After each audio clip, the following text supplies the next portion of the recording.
Hello friends, आज हम एक बहुत इंटरेस्टिंग मेडिकल नेग्लिजेंस केस के बारे में बात करेंगे। यहाँ पे जो इशू था वो रिलेटेड था कि नी रिप्लेसमेंट हुई एक कार्डियक पेशेंट में। यहाँ डिस्कशन हुआ डॉक्यूमेंटेशन के बारे में। रिसेंटली नेशनल कमीशन में यह केस अभी 31/5 को इस पे अपना रिजल्ट दिया गया। इनिशियली ये स्टेट काउंसिल पंजाब का केस था। कंप्लेनेंट ने क्या कहा? कंप्लेनेंट ने कहा मेरी वाइफ को दोनों पैरों में दर्द था, इसके लिए वो ओपोनेंट 1 के हॉस्पिटल में गया 11/8/2014 को, जहाँ पे डॉक्टर्स ने डायग्नोज किया एडवांस ऑस्टियोआर्थराइटिस है और उन्होंने कहा ये मैंडेटरी है कि आप बायलेटरल नी ट्रांसप्लांट कराओ ठीक होने के लिए। उनकी एडवाइस को मान के आफ्टर 1 वीक मैं हॉस्पिटल में जाके एडमिट हो गया, क्योंकि मैं गवर्नमेंट सर्विस में था, ईसीएचएस में था, पहले रिटायर्ड फौजी, तो मैं ईसीएचएस के अंडर एडमिट हो गया। उन्होंने जब हमें एडमिट किया, उन्होंने कई टेस्ट कराए और डॉक्टर अमित से इको भी कराई। उस टाइम इको जो थी उसमें एलवीएफ जो था, फंक्शन था हार्ट का, वो सिर्फ 35% था। और जब इतना लो परसेंटेज होता है तो नी रिप्लेसमेंट नहीं होनी चाहिए। लेकिन उन्होंने सेम डे ही दूसरे डॉक्टर से इको कंडक्ट कराई, मैनिपुलेशंस की, और वहाँ पे इको दिखाई एलवीएफ आपकी 60% है, ताकि वो सर्जरी कर सकें। सेम डे उन्होंने एक्सरे चेस्ट और नी के भी कई एक्सरे कंडक्ट कराए, लेकिन उनकी रिपोर्ट 21 और 22 को आई। 20 तारीख को जब सर्जरी कर दी, बाद में रिपोर्ट आई, उस रिपोर्ट में क्लियर कट लिखा हुआ था कि पेशेंट को कार्डियोमेगाली है। तो इन्होंने जल्दबाजी के चक्कर में जस्ट सर्जरी करने के लिए बहुत सी चीज़ें इग्नोर भी की, मैनिपुलेशन भी की।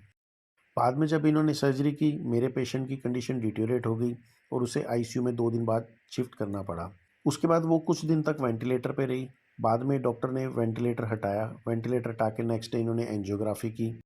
एंजियोग्राफी पे इन्होंने कह दिया नॉर्मल है और पेशेंट को बहुत ही क्रिटिकल कंडीशन में घर भेज दिया। जैसे ही पेशेंट घर पहुंचा, नेक्स्ट डे उसकी हालत और ज़्यादा जब गंभीर हुई, हमने मैक्स हॉस्पिटल की एम्बुलेंस को बुलाया और डॉक्टर के पास लेके गए, लेकिन इमरजेंसी में डॉक्टर ने एडमिट करने से रिफ्यूज़ कर दिया। फिर हम फोर्टिस हॉस्पिटल लेके गए, उन्होंने भी मना कर दिया। फिर हम तीसरे हॉस्पिटल ले गए, उन्होंने भी मना किया। फाइनली हम अल्टीमेटली एक हॉस्पिटल में रिक्वेस्ट करके एडमिट हुए, उन्होंने आईसीयू में हमें एडमिट किया। थोड़े टाइम बाद वेंटिलेटर पे हमारा पेशेंट चला गया एंड फाइनली 1 महीने बाद हमारा पेशेंट एक्सपायर हो गया। तो इन्होंने नेग्लिजेंस केस फाइल किया, demanding 25 lakh as compensation. Defence में डॉक्टर्स ने क्या कहा? ये जो हॉस्पिटल है एक टर्शरी केयर हॉस्पिटल है। एलवीएफ है जो, वो इनकरेक्ट ये दिखा रहा है 35%, एक्चुअल में ये 60% ही था और पेशेंट को कोई हार्ट प्रॉब्लम रिलेटेड प्रॉब्लम नहीं थी। अगर हार्ट से रिलेटेड प्रॉब्लम होती तो हम टीकेआर से पहले हार्ट की प्रॉब्लम का इलाज करते, ना कि नी का। वो नहीं थी, इसलिए हमने ये किया। और हमने कार्डियोलॉजिस्ट से पहले क्लियरेंस लिया है, उसके बाद ही हमने ऑपरेट किया। सर्जरी से पहले पीएसी भी कंडक्ट की गई थी। एक्सरे जो रिपोर्ट थी वो डॉक्टर के साथ सेम डे शेयर कर दी गई थी।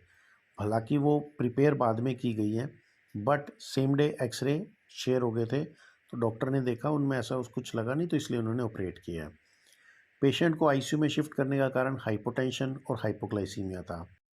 बाद में हमने बेड साइड इको कराई, जो डॉक्टर अमित जो ये बोल रहे हैं, वो 26 तारीख को हुई थी, जिसमें एलवीएफ 35% था, इको का इजेक्शन फ्रैक्शन 35% था, जिसको ये हमने बाय मिस्टेक डेट को गलत लिख दिया था। बाद में डॉक्टर ने डेट को रेक्टिफाई किया। जब पेशेंट को वेंटिलेटर से हटाया, पेशेंट को कार्डियक अरिथमियास थे, इसलिए उसे सीसीयू में शिफ्ट किया। वहाँ पे डॉक्टर ने एंजियो कंडक्ट की एंड एंजियो वाज नॉर्मल, इसके लिए हमने पेशेंट को डिस्चार्ज कर दिया। और जब पेशेंट नेक्स्ट डे इमरजेंसी में आया, क्योंकि डिस्चार्ज हो चुका था, वो एकदम नॉर्मल थी, उसको एडमिशन की ज़रूरत ही नहीं थी, इसलिए हमने उसको एडमिट नहीं किया। स्टेट कमीशन के आगे कुछ प्रॉब्लम्स थी, जैसे कि इको 19 को ही है, 26 को ही है। तो स्टेट कमीशन ने जब इसकी डिटेल स्टडी निकाली, उन्होंने देखा लॉग बुक में 2 एंट्री है, एक इको के लिए थी, एक पल्मोनरी फंक्शन टेस्ट के लिए थी। ये एंट्रियां हैं 19/8 की। एक लॉग बुक में अनदर एंट्री थी 23/8 को, जिसकी अभी भी रिपोर्ट इन्होंने ना डॉक्टर्स ने उसकी अवेलेबल नहीं कराई है। हालांकि ओपोनेंट कह रहे हैं कि इको हुई नहीं उस दिन और वो इको 26 को ही है। तो जब 23 तारीख को बिल कट गया तो 3 दिन बाद क्यों हुई? उसके अलावा लॉग में एक एंट्री और है जो इन दोनों डेट की जो पर्चियाँ थी उनके बीच की है, तो कहीं पे भी ऐसा शो नहीं हो रहा। और उसके अलावा कोई भी 26 तारीख की लॉग की पेमेंट नहीं है कि ये इको की पेमेंट हुई है। तो फेलियर टू प्रोड्यूस लोग या प्रूव करना कि डॉक्टर ने जो रिपोर्ट कराई है, तो जो कंप्लेनेंट कह रहा है कि रिपोर्ट इन्होंने फॉल्स एंड फैब्रिकेट की थी, कहीं ना कहीं वो हम प्रिज्यूम कर रहे हैं कि हो सकता है।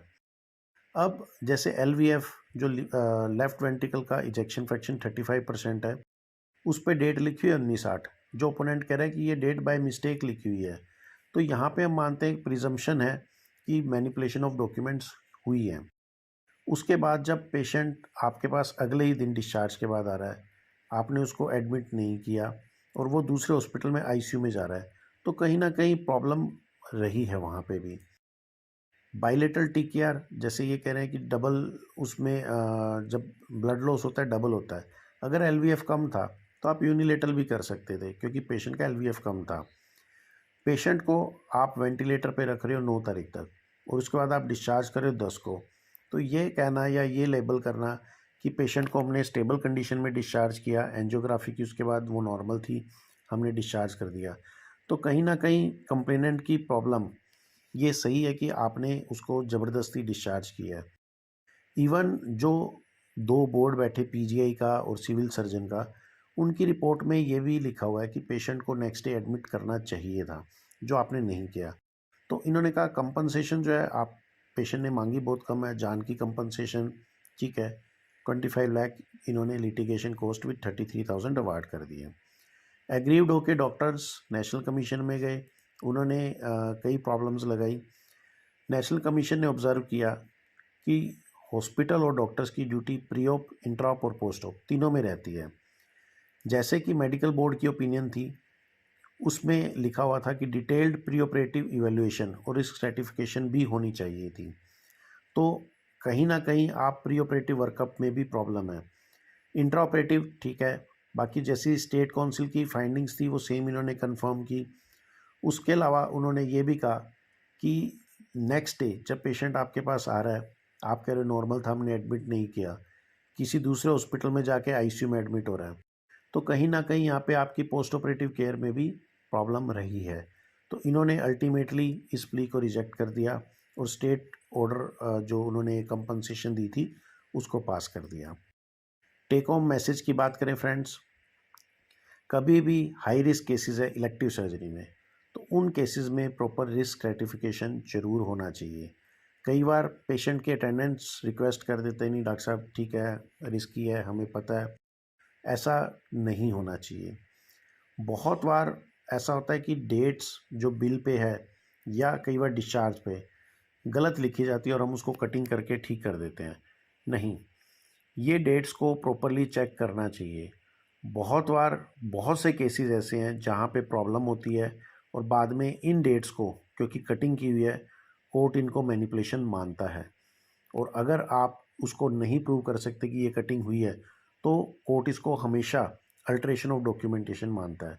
तो कभी भी जब आप बिल काट रहे हैं या आपका डिस्चार्ज कार्ड दे रहे हैं आप, तो उनमें डेट्स को प्रॉपरली चेक करें और अगर आपको लगता है कि कहीं मिस्टेक हुई है तो इट्स बेटर कि आप दूसरा डिस्चार्ज कार्ड दे दो if possible. Post operative complaints कई बार पेशेंट की even after discharge they should be handled properly. कई बार पेशेंट घर चला गया, क्योंकि टेक्नोलॉजी का इरा है तो वो व्हाट्सएप कॉल कर देता है, व्हाट्सएप मैसेज कर देता है। अगर आपको लगता है कि पेशेंट को कोई प्रॉब्लम नहीं है, आप टेलीफोनिकली इलाज दे रहे हैं, इट्स ओके। अदरवाइज़ आप इट्स बेटर कि आप पेशेंट को बोलो आप हॉस्पिटल में आ जाओ, आप उसको चेक करो, कोई इन्वेस्टिगेशंस करानी है तो वो इन्वेस्टिगेशंस कराओ, उसके बाद आप ट्रीटमेंट दो। अदरवाइज़ अगर पेशेंट को कुछ भी होता है तो वो आपको नेग्लिजेंस के लिए सू कर सकता है। Thank you friends. अधिक से अधिक जानकारी के लिए आप इस वीडियो के नीचे कमेंट्स दे सकते हैं या हमारे ईमेल आईडी पे हमें लिख सकते हैं और अपनी आपकी जो भी क्वेरी है वो पूछ सकते हैं। प्लीज़ इस वीडियो को अधिक से अधिक शेयर और सब्सक्राइब करें ताकि लॉ के वर्ड हर डॉक्टर को पता हो और वो अपनी प्रैक्टिस आराम से करे। Thank you friends.